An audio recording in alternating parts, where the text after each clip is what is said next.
Hello student, स्वागत है आप सभी का आशीष सिंह लेक्चर्स के इस लेटेस्ट वीडियो में। आज की क्लास ना बहुत ज्यादा यमी होने वाली है, बहुत टेस्टी होने वाली है। और आज की क्लास को खत्म करते आपका मन करेगा कि फटाफट से दुकान पे जाऊं और केक या पेस्ट्री खा करके आऊं। तो क्योंकि आज हम पढ़ने वाले हैं कि केक और पेस्ट्री के अंदर ये जो फ्लफीनेस आती है, फ्लफी समझते हो, ऐसे गुलगुला जो फ्लफीनेस आती है, मतलब ये फूली भी लगती है। और पेस्ट्री एकदम ऐसे लगता है ना कि यार खाने में बहुत ज्यादा क्रिस्पी है। या फिर पकोड़े पकोड़े ये तो सॉफ्ट होता है और पकोड़े क्रिस्पी होते हैं। तो आपने देखा कभी कभी जब बरसात का मौसम हो रहा होता है और मम्मी गरम गरम पकोड़े लेके आती है, तो पकोड़े के अंदर वो पता नहीं ऐसा क्या मिलाती है कि खाते हैं तो ऐसा लगता है मुंह में पिघल रहा है, क्रिस्पी होता है, बहुत बढ़िया, मजा आ जाता है भाई चाय के साथ। और वैसे ही जो आपका केक है ना, वो केक भी कितना सॉफ्ट होता है भाई, खाने में आनंद दिया जाता है। तो वो जो आनंद आ रहा है ना, वो किसके कारण आ रहा है, आज हम उसी केमिकल के बारे में पढ़ने जा रहे हैं, उसी सॉल्ट के बारे में पढ़ने जा रहे हैं। नाम है baking soda.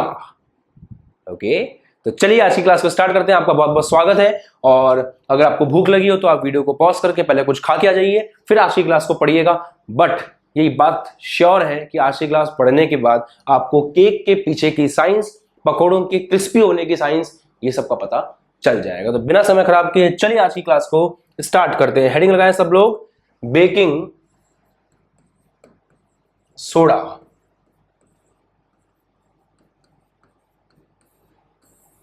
Baking baking baking का मतलब क्या होता है?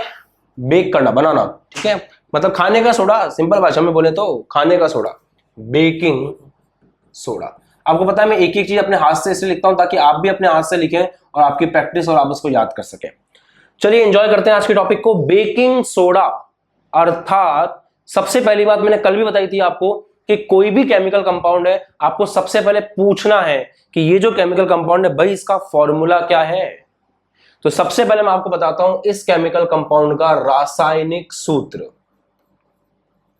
और बहुत कुछ डिस्कस करेंगे आज की क्लास में बेटा, इसलिए पूरे फोकस के साथ आपका सारा ध्यान यही होना चाहिए। देखो, बेकिंग सोडा का रासायनिक सूत्र होता है सोडियम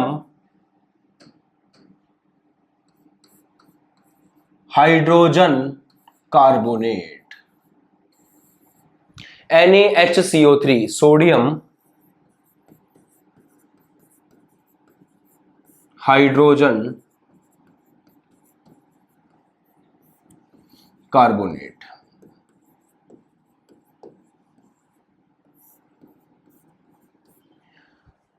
तो बेकिंग सोडा का सबसे पहली बात जो आपको याद कर लेनी चाहिए अभी के अभी, वो है उसका रासायनिक सूत्र सोडियम हाइड्रोजन कार्बोनेट। उसके बाद दूसरी चीज आपको क्या पता होनी चाहिए? दूसरी चीज आपको पता होनी चाहिए कि इसका निर्माण कैसे होता है। समझे? चलिए, इसका निर्माण कैसे होता है, सबसे पहले आपको क्या करना है सुनिएगा। आपको एक बीकर में सबसे पहले ब्राइन बनाना है। ब्राइन, वाइन नहीं, ब्राइन। ब्राइन क्या होता है? ब्राइन का विलयन बनाना है आपको।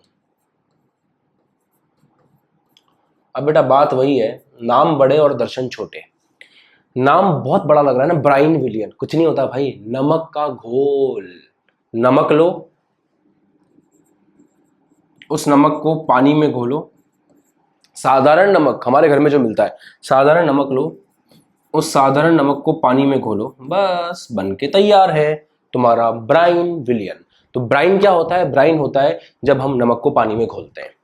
तो आपको इसके निर्माण के लिए ब्राइन लेना है, ठीक है, मतलब NaCl प्लस जल, और अमोनिकल ब्राइन विलियन लेना है। हाय हाय क्या बोल दिया सर ने, अमोनिकल ब्राइन विलियन। अमोनिकल, अमोनिकल का मतलब है इसमें आपको अमोनिया और ऐड कर देनी है, तो ये बन जाएगा अमोनिकल ब्राइन, अमोनिकल ब्राइन विलियन। वापस से एक बार, ब्राइन का मतलब होता है, एक एक चीज को लिखना चाहिए ना बेटा तब याद होता है। ब्राइन का मतलब क्या होता है? नमक को पानी में घोल दिया, डन, उससे बन गया ब्राइन, ये रहा ब्राइन। अमोनिकल ब्राइन विलियन, अमोनिकल ब्राइन विलियन, अमोनिकल ब्राइन विलियन। अमोनिया को ब्राइन के अंदर डाल देना है, मतलब अमोनिया प्लस नमक प्लस जल, इसको बोलते हैं अमोनिकल ब्राइन विलियन। इसको कार्बन डाइऑक्साइड के ऊपर से गुजारना है। किसके ऊपर से गुजारना है? कार्बन डाइऑक्साइड के ऊपर से गुजारना है। क्या बनेगा? वही बनेगा जो तुम चाहते हो, sodium hydrogen carbonate. Sodium hydrogen carbonate, जिसको तुम अपना बेकिंग सोडा कहते हो।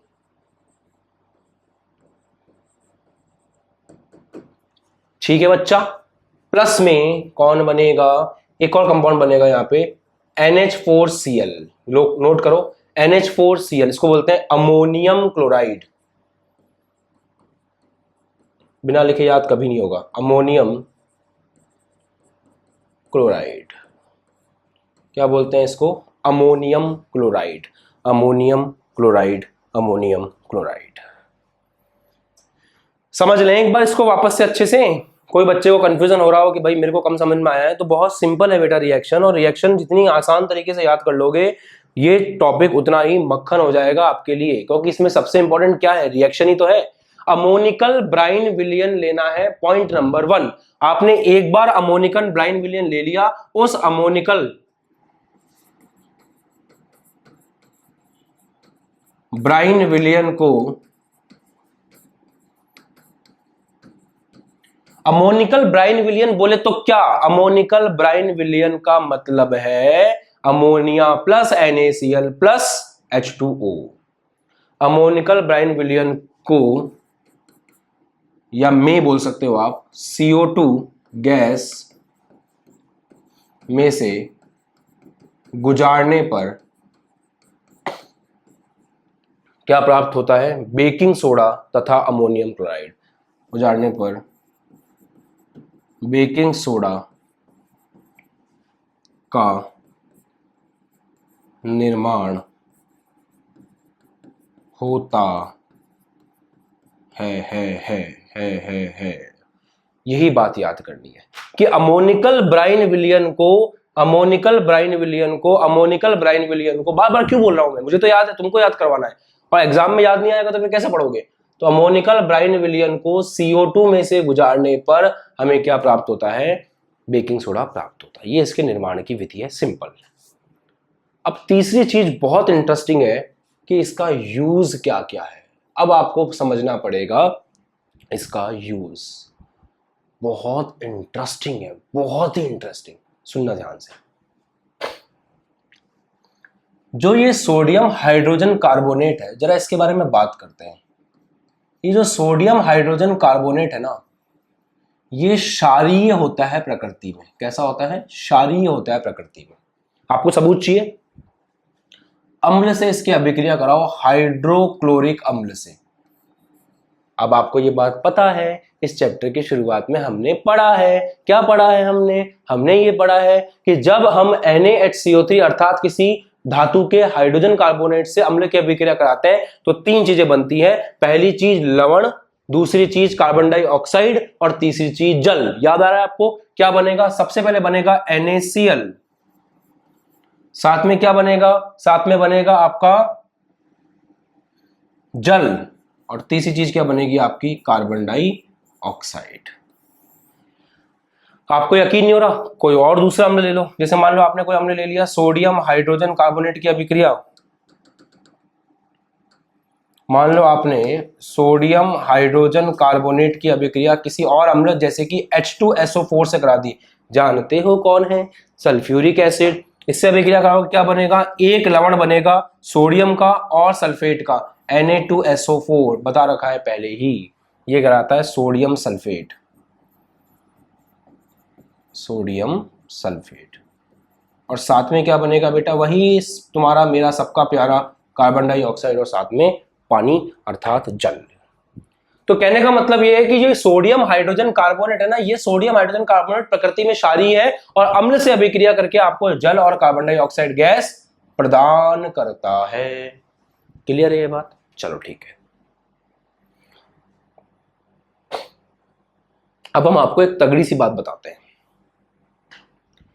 ये जो आपका बेकिंग सोडा है ना, इस बेकिंग सोडा का फॉर्मूला है NaHCO3। इस बेकिंग सोडा के साथ में इस बेकिंग सोडा के साथ में, ये जो है आपका NaHCO3, इस बेकिंग सोडा के साथ में हम लोग जब एक खाद्य अम्ल मिलाते हैं, खाद्य अम्ल, तो उससे बनता है बेकिंग पाउडर।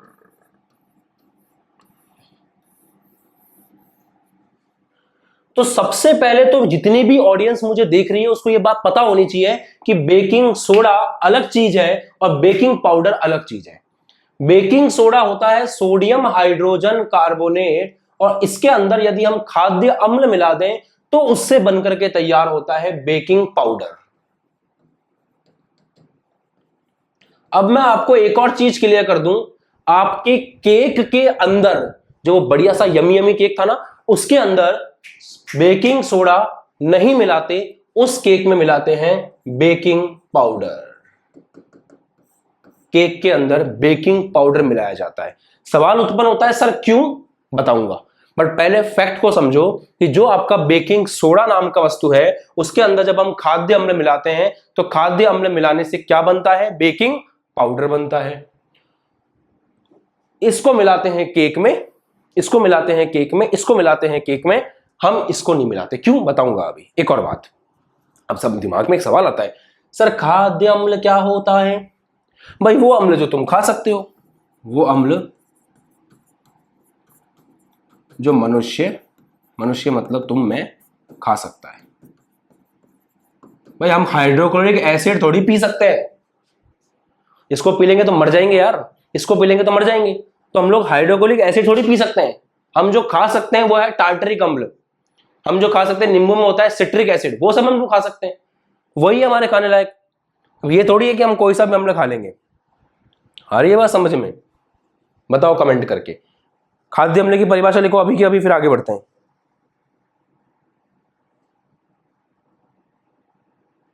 बताओ भाई, जो अम्ल हम खा सकते हैं वही तो खाद्य अम्ल हुआ ना। जैसे एग्जांपल आपको मैंने दिया, टार्टरिक अम्ल भी इसका एक एग्जांपल है। टार्टरिक अम्ल,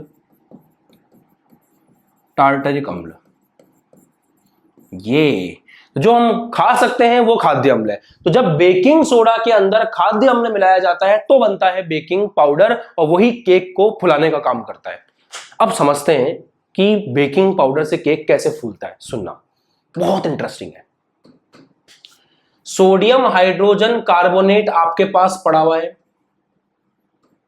इसके अंदर आपने क्या मिलाया, टार्टरिक अम्ल या फिर खाद्य अम्ल जो आप खा सकते हो। अम्ल क्या प्रदान करता है, H+ प्रदान करता है। तो जो भी खाद्य अम्ल आप मिलाओगे वो क्या देगा, वो देगा आपको H+। आपको अच्छे से पता है कि जब सोडियम हाइड्रोजन कार्बोनेट किसी अम्ल से अभिक्रिया करता है, जब सोडियम हाइड्रोजन कार्बोनेट किसी अम्ल से अभिक्रिया करता है तो तीन चीजें बनती हैं। पहली, एक लवण बनता है। अब H के साथ में जो कुछ भी होगा उसके हिसाब से सोडियम का लवण बन जाएगा। जैसे यहां H के साथ Cl था तो सोडियम क्लोराइड बन गया, यहां H के साथ SO4 था तो सोडियम सल्फेट बन गया। ऐसे अभी हमें नहीं पता, बट हाँ हमें इतना पता है कि सोडियम का कोई ना कोई लवण बनेगा, क्योंकि यहां से तो सोडियम है, इसके साथ जो भी भाई साहब आएंगे उन भाई साहब के साथ सोडियम मिलकर अपना लवण बना लेगी। साथ में क्या बनेगा, कार्बन डाइऑक्साइड, साथ में क्या बनेगा, जल। अब ये जो कार्बन डाइऑक्साइड है ना, ये कार्बन डाइऑक्साइड ऊपर उठेगी, और जब ये कार्बन डाइऑक्साइड ऊपर उठेगी तो ये केक को फुलाने का काम करेगी, केक फूल जाएगा इसकी सहायता से। कितना इंटरेस्टिंग है यार साइंस। वापस से खेलते हैं एक बार पूरा स्टार्टिंग से। सुनो, मुझे पता है तुम लोग थोड़े से हल्के से कंफ्यूज हुए हो, तो एक काम करते हैं, हम इसको बिल्कुल बेसिक भाषा में समझाने की कोशिश करते हैं। वापस आ जाओ पीछे।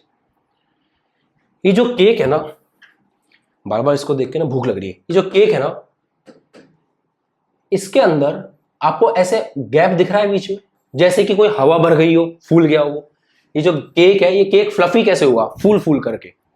तो ये केक जो फूलता है ना, जब कार्बन डाइऑक्साइड ऊपर उठती है ना बनाते वक्त, वो कार्बन डाइऑक्साइड इन हवाओं में, इन जगहों में भर जाती है, और केक फूल जाता है, फिर बाद में कार्बन डाइऑक्साइड निकल जाती है और हम केक को खा लेते हैं। तो कहने का मतलब है केक फूलता है कार्बन डाइऑक्साइड के कारण। अब वो कार्बन डाइऑक्साइड कैसे बन रही है, बहुत इंटरेस्टिंग है। हम क्या करते हैं, जो हमारा सोडियम हाइड्रोजन कार्बोनेट है, जिसको हम बेकिंग सोडा भी बोलते हैं, हम उस सोडियम हाइड्रोजन कार्बोनेट को एक अम्ल के साथ क्रिया कराते हैं। और हमें पता है कि जब सोडियम हाइड्रोजन कार्बोनेट एक अम्ल के साथ क्रिया करेगा तो वो कार्बन डाइऑक्साइड गैस, लवण और साथ में जल बनाएगा। तो जो कार्बन डाइऑक्साइड गैस है, जो कार्बन डाइऑक्साइड गैस है, जो कार्बन डाइऑक्साइड गैस है, ये कार्बन डाइऑक्साइड गैस केक को फुलाने का काम करती है, केक को फुलाने का काम करती है, और उससे ही आपका केक फ्लफी बनता है। आपकी जो पकोड़े हैं वो क्रिस्पी बनते हैं। भाई भाई भाई, मजा आ जाता है खाने में। आ रही बात समझ में? Soft soft. क्लियर?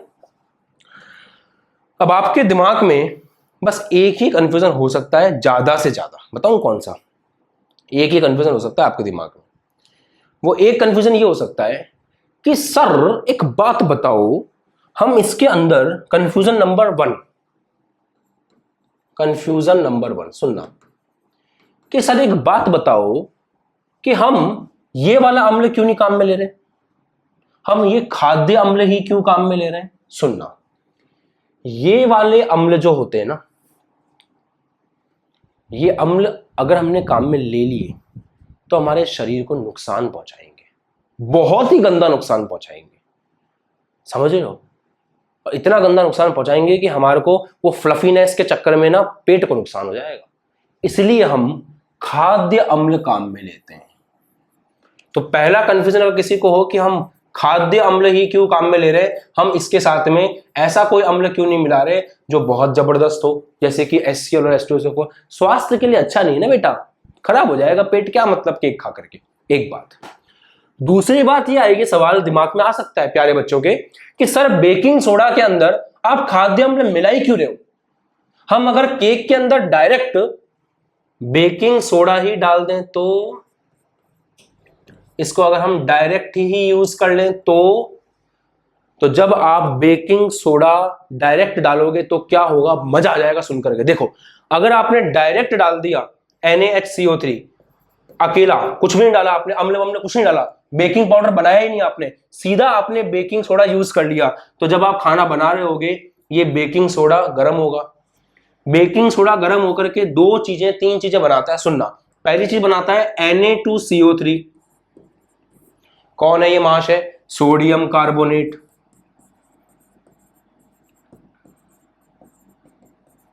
दूसरा क्या बनाता है? Carbon dioxide. तीसरा क्या बनाता है? जल।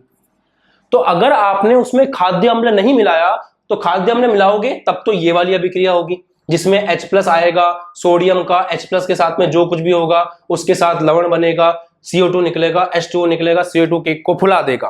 पर अगर आपने डायरेक्ट ही सोडियम हाइड्रोजन कार्बोनेट यूज कर लिया, आपने खाद्य अम्ल नहीं मिलाया, मतलब आपने बेकिंग पाउडर की जगह बेकिंग सोडा यूज कर लिया, तो यह अभिक्रिया होगी।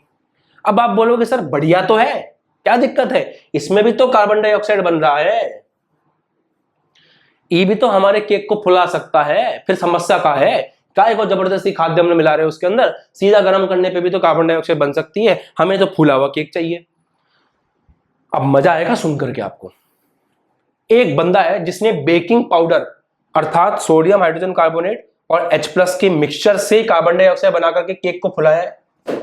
एक बंदा है मेरे जैसा जिसको कुछ पता नहीं कुकिंग के बारे में, अब मैंने बेकिंग सोडा ही डाल दिया डायरेक्ट, और उससे जो कार्बन डाइऑक्साइड गैस बनी मैंने उससे केक को फुलाया।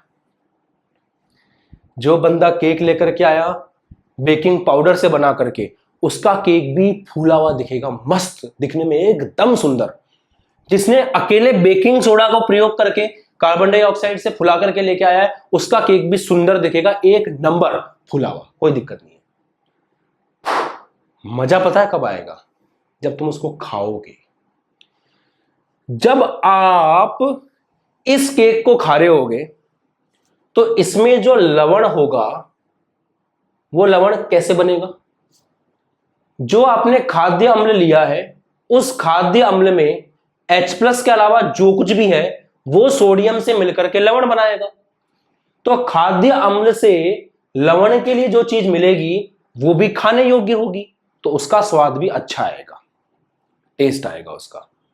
वापस से एक बार देखो यहाँ H के साथ Cl होता है, लवण NaCl बनता है, यहाँ H के साथ SO4 है, लवण NaSO4 बन रहा है। खाद्य अम्ल में H के साथ जो कुछ भी होगा वो सोडियम के साथ मिलकर के क्या बनाएगा, लवण बनाएगा। तो ये कहां से आ रहा है, खाद्य में से, खाने योग्य जो हम खा सकते हैं, जिसका हमें टेस्ट आता है, तो इस सॉल्ट का भी हमें टेस्ट आएगा। यहां पर क्या बना, sodium carbonate Na2CO3। Sodium carbonate का जो टेस्ट होता है ना, वो वॉशिंग सोडा की तरह होता है। वॉशिंग पाउडर जो आपका अपमार्जक है ना, डिटर्जेंट, उसकी वॉशिंग सोडा जो होता है, डिटर्जेंट नहीं वॉशिंग सोडा, उसकी तरह स्वाद आएगा। कपड़े धोने, जिससे अपन कपड़े धोते हैं ना, उसको खा रहे ऐसा टेस्ट आएगा। क्योंकि सोडियम कार्बोनेट जो है, आप अगली क्लास में पढ़ोगे कि यही भाई साहब आगे चल करके वॉशिंग सोडा बनते हैं जिनसे हम कपड़े धोते हैं। इसको खाओगे तो खाद्य लवण का टेस्ट आएगा जो आपको अच्छा लगेगा, इसको खाओगे तो आपको कपड़े धोने वाले सोडे का टेस्ट आएगा।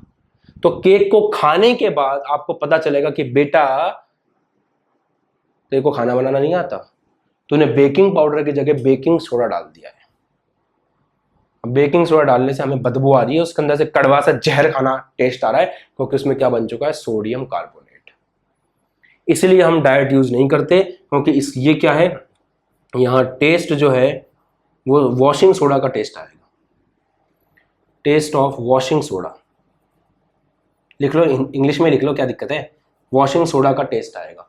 टेस्ट ऑफ वॉशिंग सोडा, ऐसा लगेगा जैसे कपड़े धोने वाला सोडा खा रहे हैं हम लोग। भाई भाई भाई कितनी गंदा हो जाएगा ना। किसी का बर्थडे केक हो और उसमें तुम बेकिंग पाउडर की जगह बेकिंग सोडा मिला दो, खेल खत्म, सामने वाले की जिंदगी बर्बाद। हे भगवान, बताओ, बुरी का तो जाएगी ना, बहुत बुरी स्थिति हो जाएगी ना, बहुत बुरी। इमेजिन भी नहीं कर सकता यार मैं तो कैसी स्थिति होगी। ये है आपका baking powder and baking soda. अब पता है, आग बुझाने वाला जो अग्निशामक होता है ना, अग्निशामक, उसमें भी इसी को काम में लेते हैं। अग्निशामक में, अब अग्निशामक पर मैं एक अलग वीडियो बनाऊंगा प्रॉपर दिखाते हुए।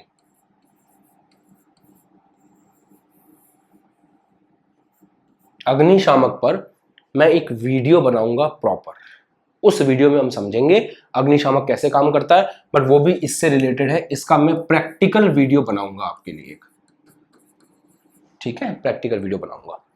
चलो फिर, ये बात यहां तक समझ में आ गई सबको? कोई डाउट, कोई सवाल मन में? अब मैं एक काम करता हूं, इसको हल्का सा रिवाइज करवाता हूं ताकि आप लोगों के माइंड में थोड़ी क्लैरिटी आएगी। इसका हम करते हैं रिवीजन, आज आपने जो कुछ भी पढ़ा, क्योंकि बिना रिवीजन के तो मजा आएगा नहीं। सही है, चलिए अब इसका रिवीजन करते हैं प्रॉपर, है ना। चलिए देखिए, आपने पढ़ा कि जो आपका बेकिंग सोडा है, सोडा सोडा सोडा याद रखना, है ना, इसका फॉर्मूला होता है sodium hydrogen carbonate. Chemical formula क्या है इसका, सोडियम हाइड्रोजन कार्बोनेट।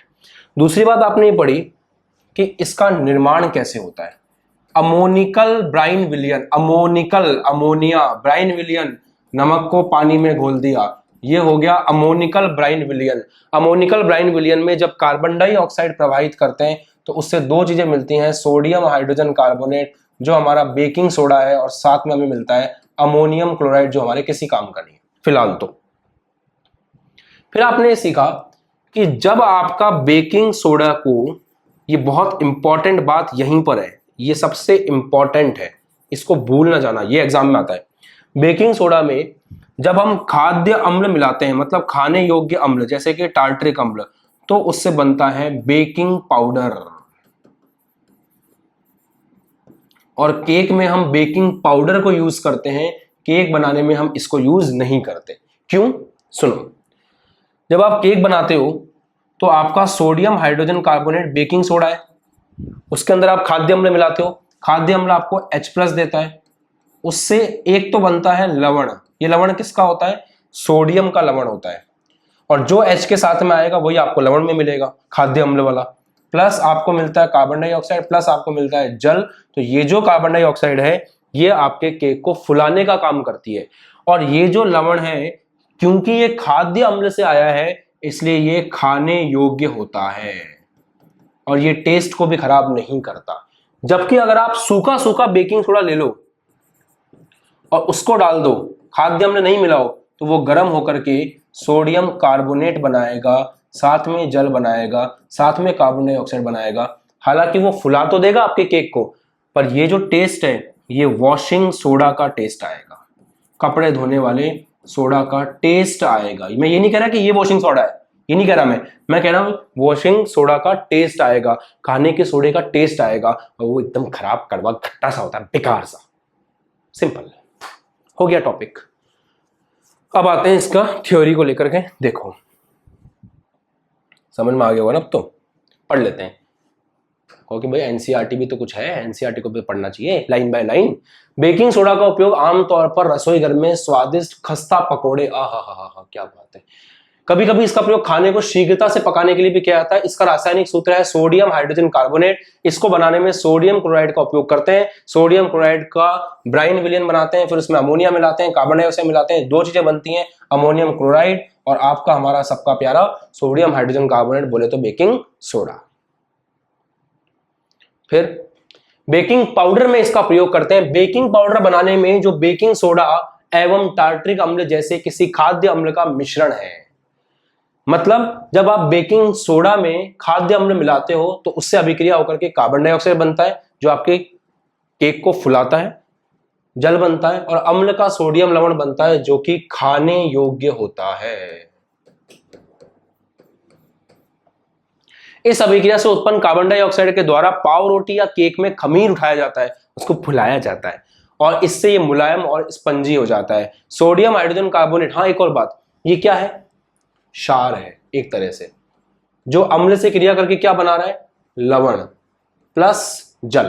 कहने का मतलब ये अम्ल को उदासीन कर सकता है, ये अम्ल को शांत कर सकता है, ये अम्ल से क्रिया करके उसको खत्म कर सकता है। इसलिए जब पेट में एसिडिटी होती है ना, तो हम लोग क्या करते हैं, सोडा मिलाकर के, बेकिंग सोडा मिलाकर के पी लेते हैं। तो बेकिंग सोडा पेट में जाकर के हमारा पेट का जो फालतू का एसिड हमें परेशान कर रहा है उसको शांत कर देता है और हमें आराम पड़ जाता है। तो सोडियम हाइड्रोजन कार्बोनेट एक एंटी एसिड, एसिड का दुश्मन, एंटी एसिड, एंटासिड मतलब एसिड का दुश्मन, उसकी तरह काम करता है। क्षारीय होने के कारण ये पेट में अम्ल की अधिक मात्रा को उदासीन करके हमें राहत पहुंचाता है और इसका प्रयोग अग्निशामक में भी होता है। और अग्निशामक में मैं एक्सपेरिमेंट के साथ आपको समझाऊंगा। वैसे अभिक्रिया सुन लो, वो बहुत सिंपल है, अभिक्रिया इसकी एकदम सिंपल है। देखो कैसे अभिक्रिया में क्या होता है वो समझ लेते हैं अपन एक मिनट। अभिक्रिया के अंदर बहुत सिंपल है, अग्निशामक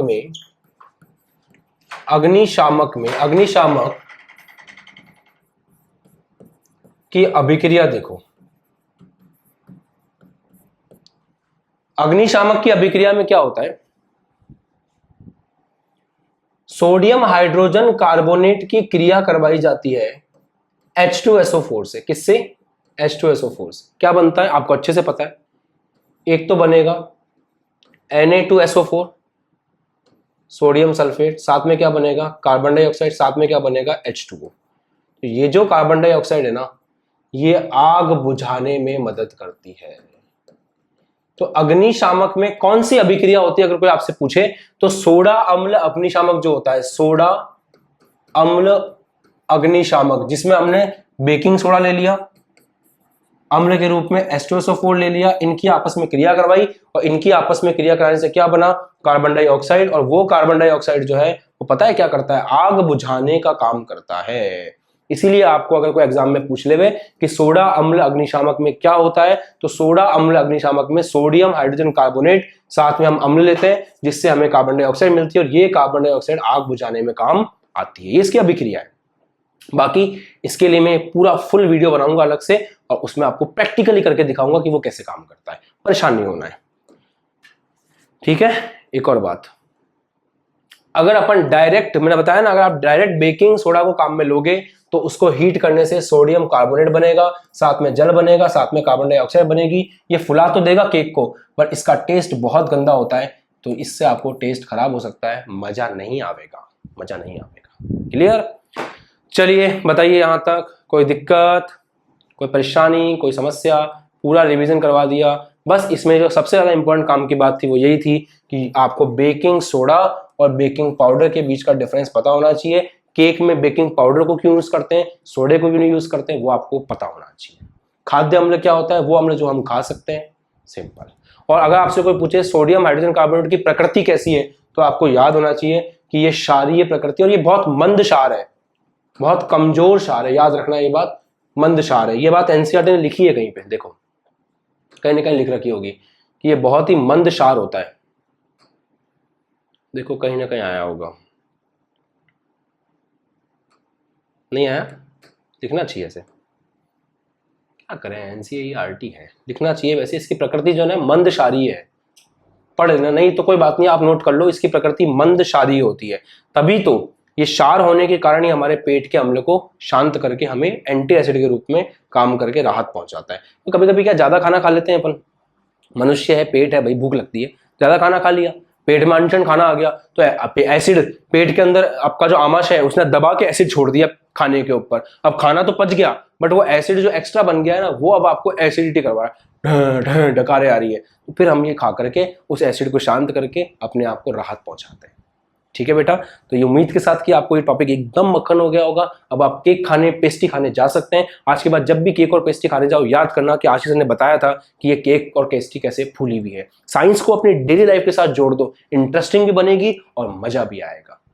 ओके, तो मिलते हैं अगली क्लास में। बाय, देखकर ध्यान रखो, खुश रहो, मस्त रहो, पढ़ाई करते रहो, कमेंट, लाइक, सब्सक्राइब, शेयर सब करते रहो ताकि मोटिवेशन मिले हमें भी और ज्यादा से ज्यादा वीडियो हम आप तक पहुंचाते रहें। बाय बाय, जय हिंद, टेक केयर।